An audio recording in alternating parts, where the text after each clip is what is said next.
Olá pessoal, sejam todos bem-vindos a mais um vídeo aqui do nosso canal, mais um vídeo no formato de aula para vocês e mais um vídeo da nossa série sobre a reforma tributária e hoje tratando sobre um tema específico, um dos principais temas que nós atuamos aqui hoje, que é a reforma tributária com os impactos para as empresas no setor de criptoativos, criptomoedas, exchange, enfim, mercado cripto no geral, porém voltado para as empresas. Se você está chegando aqui agora e não me conhece, eu sou a Thaís Almeida, eu sou contadora especialista em contabilidade e tributação de criptoativos, sou diretora de uma empresa contábil, a Contiliza, há 12 anos e desde 2020 nós estamos atuando no mercado cripto, com empresas, também com investidores e, ou seja, acompanhamos todo esse longo caminho até chegarmos nos dias de hoje, onde o mercado está caminhando para ser regulamentado, para ser regulado de fato, onde as empresas passam a ter regras, onde em breve teremos normas contábeis e, não diferente disso, onde estamos vivendo a criação das regras tributárias voltadas de fato para esse segmento, voltadas de fato para esse setor que até então vive do quê? De analogias, de entendimentos, de leis que nós já temos, porém sobre uma zona cinzenta também, porque hoje, obviamente, não temos nada na nossa legislação que fale claramente sobre criptoativos, agora já temos mais, para pessoa física principalmente, mas para a jurídica não temos nada claro e isso gera uma série de dúvidas, uma série de distorções e principalmente uma série de discussões sobre a possibilidade de incidência de ICMS em operações com criptoativos ou ISS nas operações com criptoativos. Será que tem ICMS na compra e na venda de criptoativos? Mas criptoativos não são mercadorias e ICMS é incidente sobre mercadorias. Mas será que hoje não podemos falar no conceito de mercadorias digitais, de mercadorias que não são físicas e isso geraria uma incidência de ICMS? Ou em contrapartida, será que tem a tributação de ISS? Mas se nós observarmos na Lei 116, nós não temos um código que fale sobre criptoativos. Mas nós temos na 116 questões genéricas que falam de congêneres e isso poderia encaixar criptoativos, tal qual o software, as discussões dos softwares que aconteceram, que chegaram no STF. Enfim, gente, olha a zona cinzenta, a série de discussões e principalmente insegurança jurídica que nós temos hoje para essas empresas. E não diferente do Uber, iFood, de todo mundo como começou, e isso é normal, é comum, porque nós sabemos que a inovação, que a legislação não acompanha e nunca vai acompanhar a inovação. Então sempre as coisas vão acontecer, o novo formato de consumo vai acontecer, o novo aplicativo, a nova forma de se relacionar, um novo universo, que é quando a gente fala no mercado cripto, um novo universo completamente diferente, depois, muito depois, é que vai chegar a legislação. Então, enquanto isso as coisas vão acontecendo, nós precisamos trabalhar com o que temos e é isso que nós temos feito na prática nos últimos anos. E agora, com a reforma tributária, essa história ela promete mudar. Acredito que ela vai mudar, porque nós já temos na Lei Complementar 214 de 2025, que fala sobre a reforma tributária, o termo específico, regras específicas para ativos virtuais. Então, aqui no geral, se você está chegando aqui agora, pessoal, nós temos aqui no canal a nossa série da reforma tributária, onde nós explicamos desde o começo, passo a passo, em vídeos curtos, sem contabilidade, sem juridiquês, voltados para você que é leigo, para você que é empresário,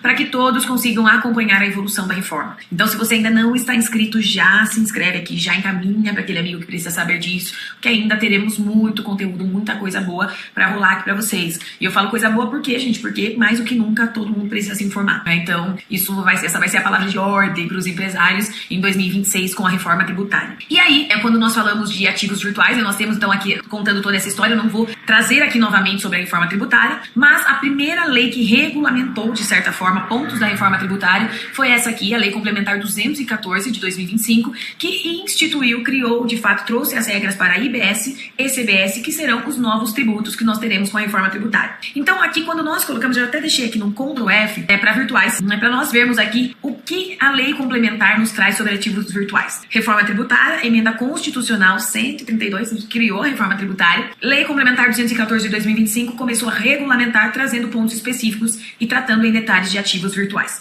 Então, quando nós começamos aqui a falar de ativos virtuais, nós temos o capítulo 2 que fala dos serviços financeiros. E aí, nas disposições gerais, artigo 181 nos fala que os serviços financeiros eles ficam sujeitos a regime específico de incidência de IBS e CBS, e o artigo 182 fala que, para fins dessa lei, consideram-se serviços financeiros, e aí nos traz a lista do que é serviço financeiro que vai ter regime específico de incidência de IBS e CBS. E aí nós temos aqui a lista, onde encontramos, aqui no inciso 16, serviços de ativos virtuais. Parágrafo único. Aplica-se o disposto nesse regime específico à totalidade da contraprestação pelos serviços financeiros previstos no inciso 116, independente da sua nomenclatura. Ok, então já temos aqui o primeiro artigo falando: ativos virtuais são serviços financeiros e seguirão regras específicas de incidência de IBS e CBS. Ok? Seguimos. Artigo 183. Os serviços financeiros ficam sujeitos ao regime específico desse capítulo quando forem prestados por pessoas físicas ou jurídicas supervisionadas pelos órgãos governamentais que compõem o Sistema Financeiro Nacional e pelos demais fornecedores de que trata esse artigo. Regulamentados, supervisionados por órgãos governamentais. Cripto, Banco Central, estamos vivendo agora esse momento, já em fevereiro de 2026 entra em vigor as resoluções do Banco Central, com um período de 270 dias até novembro ali de 2026, para que as empresas já atuantes no mercado solicitem a sua licença e passem a ser supervisionadas por órgãos governamentais, ou seja, essas empresas estão aqui. Temos mais aí uma forte evidência, não nos resta dúvida de que essas empresas estão aqui. E aí,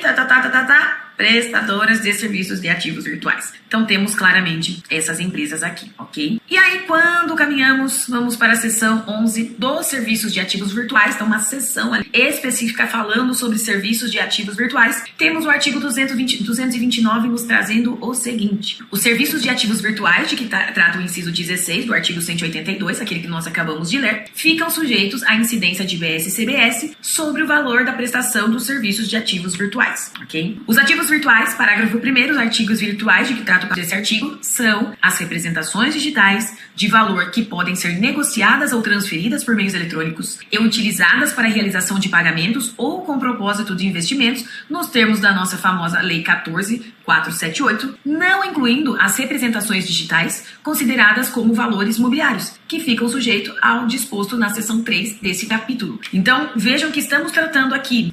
Olha como está específico, gente, como a coisa vai começando a ganhar forma. Temos a lei complementar tratando de ativos virtuais e o artigo 229 falando que ativos virtuais que sejam valores mobiliários, ou seja, que sai da esfera de Banco Central, que está em esfera da CVM, talvez um token lastreado a um ativo, ele não vai ser sujeito a essa regra de tributação. Teremos uma regra específica que está lá na seção 3, ok? Parágrafo 2º. As aquisições de bens e de serviços com ativos virtuais ficam sujeitas às regras previstas nas normas gerais de incidência, de que trata o título deste livro, ou ao respectivo regime diferenciado ou específico aplicado ao bem ou serviço adquirido. O contribuinte do regime regular que adquirir serviços de ativos virtuais poderá apropriar crédito de IBS e ICBS com base nos valores pagos pelo fornecedor. Então, hoje, o que é o regime regular para nós na reforma? Que não são do Simples Nacional, que estão no regime regular, que vão utilizar a sistemática de débito e crédito, que vão utilizar a sistemática da não cumulatividade plena trazida pela reforma. E passando rapidamente aqui por esse tema, pessoal, o que é a não cumulatividade plena? É a sistemática de débitos e créditos,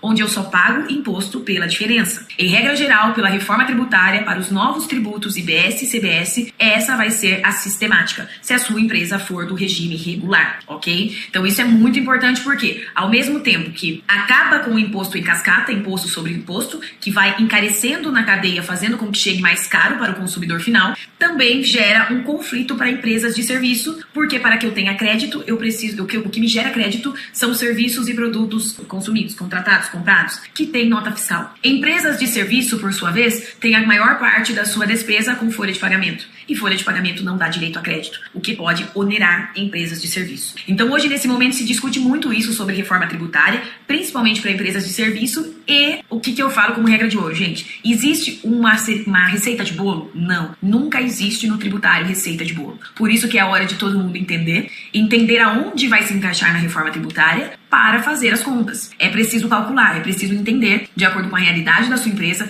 quais são as despesas que você tem, qual é o crédito, se vai ter um regime específico, é algo diferenciado, uma alíquota diferenciada ou algo do tipo, e como isso poderá ser utilizado ao seu favor, para que a sua empresa continue competitiva, para que a sua empresa continue lucrativa. E aí, para que o seu cliente continue com você. Então, nós teremos aí esse longo período de estudo com todos esses detalhes, pessoal, que a reforma tributária nos traz, ok? E seguindo aqui, então, depois nós temos falando sobre a importação de serviço financeiro, tem mais um ponto importante, né? Então, aqui eu posso me creditar, então, se eu compro, temos aí alguns insights, né? Na verdade, mais alguns detalhes, alguns insights aqui sobre esse tema. Se eu comprar cripto para vender, eu terei direito a crédito, né? Desse criptoativo que eu comprei. Mas aqui nós temos falando que a incidência do IBS e CBS IBS vai ocorrer sobre o valor da prestação de serviços de ativos virtuais. Compra e venda vai ser encaixada oficialmente como sendo um serviço de ativos virtuais, como sendo uma prestação de serviço e não uma compra e venda em si. Isso não muda tanto no conceito aqui, né, considerando que CBS são gêmeos, né, que eles vão caminhar juntos, mas eu acredito que venha mais em novas regulamentações, mais detalhes, né, sobre essas questões. Por quê? Porque nós temos hoje essa discussão, pessoal, porque muitas empresas, né, compram, mantêm cripto, né, mantém cripto em estoque, né, mantém cripto em quantidade em estoque,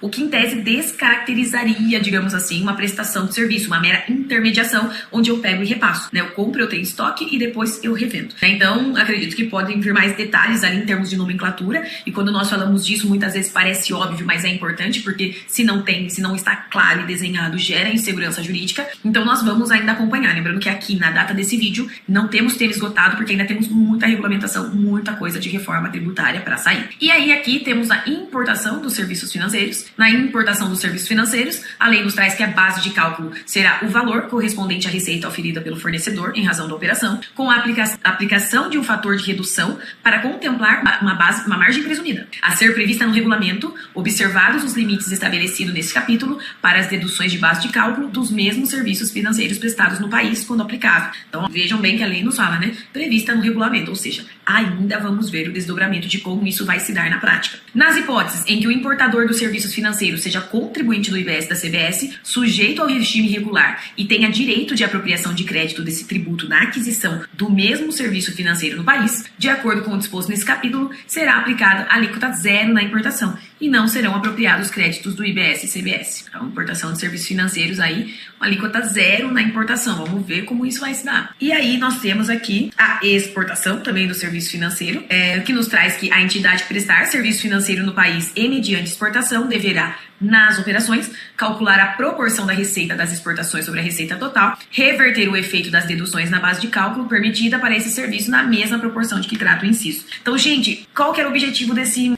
Temos mais algumas coisas aqui, disposições transitórias. Qual que era o objetivo, então, do nosso vídeo de hoje, considerando que nós estamos em fase de regulamentação de tudo isso? Era mostrar para vocês claramente que deixaremos de ter essa zona cinzenta, que a reforma tributária já visa trazer pontos específicos de tributação para ativos virtuais e que ainda teremos desdobramento nisso e, portanto, gente, é fundamental que vocês estejam acompanhando para entender como isso vai impactar o negócio de vocês. A reforma tributária, ela já é uma realidade, isso eu também falo em todo vídeo. Na semana passada eu estava falando com um cliente, ele falou assim, mas e se ainda reverte? Eu falo, gente, não tem mais, né? Então ainda tem muita gente achando que vai reverter e não tem reversão. Se não tem reversão, é a hora que nós temos que estudar, nos dedicar, que é o que nós estamos fazendo aqui, né? É a hora de entender, de desenhar cenários para que não sejamos surpreendidos. Então agora em 2026 iniciamos o período de transição com a alíquota teste de IBS e CBS. 2027, pelo cronograma, teremos implementação total de CBS, que vai substituir o atual PIS e COFINS, e aí a reforma ela vai gradual, né, vai sofrendo aí o seu período de transição até 2032 e estará totalmente implementada em 2033. Então teremos um longo caminho aí, pessoal, para discutir importação, exportação, crédito, compra, venda, serviço de ativos virtuais, né, como tudo isso vai se dar na prática, e no mais, a cada novidade eu vou trazendo aqui para vocês conteúdos atualizados, então já se inscreve no canal e não perca o nosso próximo vídeo. Até o próximo.